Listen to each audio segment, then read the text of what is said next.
June 1st, 2016, our lives became something entirely new. We packed our necessities into our new home, sold the rest, and parted with the lives we had become so comfortable living. Some call us crazy and wonder why we would subject ourselves to such a lifestyle. Others blatantly admit their envy and ask to join in our adventure. Either way, we're convinced that this will be a tale worth telling. This is our story.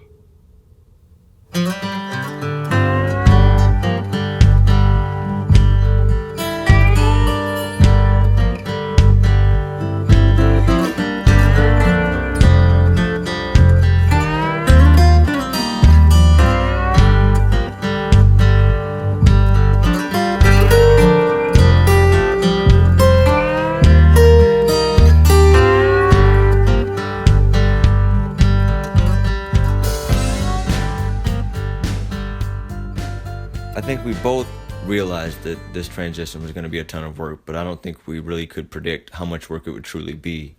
We worked, and it just seemed like every task that we completed led us to 3 more. But we worked hard and we accomplished tasks, and eventually we had the home that we had built together entirely empty. That was just as sad as it was liberating. We sold almost everything we owned in the driveway in one weekend, and we decided to stash what was left in a small storage locker, and then we packed what was left into our new home. And at that point, it was official. We were drifting. On the road. No sooner than we pulled out of Michigan, it started raining, and it seemed like it didn't stop for 12 days. Our initial plan was to push hard, get as far south as we can get, and then turn around and head north, slowly seeing a lot of sights along the way. But it seemed like Tropical Storm Colin had every intention of keeping us out of Florida. It seemed like we drove into the wind all the way to Florida.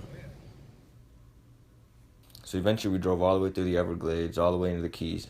We found a nice secluded campsite our first night in the Keys. It was perfect, right on the beach. It was calm. It was our first chance on this trip to get out of the truck and relax, and we were grateful for it. We woke up shortly after 2 in the morning to our awning being destroyed by this storm rolling in up the ocean, and the next morning really revealed the damage that was done to the awning. So we picked up the pieces to that, and we wrapped it up, and we pushed on to Key West. Then we turned around and we began our trek back north. We had the opportunity to cross paths with some friends and family through Georgia, and we really enjoyed that. The storm was over and things were really starting to look up, but that easy going, it was kind of short-lived. Somewhere outside of Augusta, Georgia, we realized that our rear axle was leaking in 2 places, and that led to a failed sensor which had our dashboard lit up like a Christmas tree.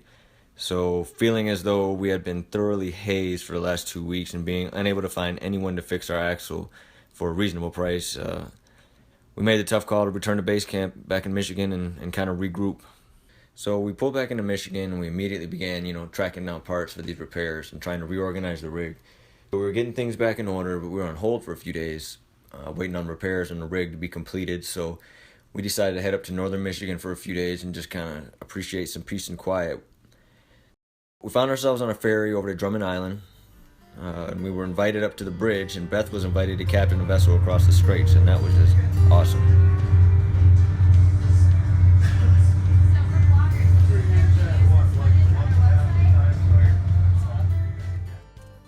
Drummond Island turned out to be just the recharge that we needed. We were able to get off the beaten path, and we found ourselves pushing all the way out through the trails to the easternmost point named Marblehead.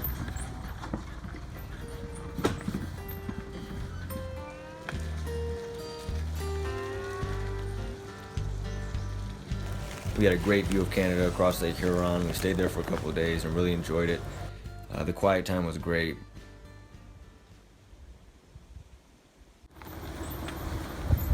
We left the UP feeling rejuvenated and ready to take on our next feat, the long trek from the East Coast upward through the rugged northern territories of Canada and Alaska. Unfortunately, life on the road requires a very loose use of the terms planning and schedule, and our itinerary would soon take yet another sharp turn.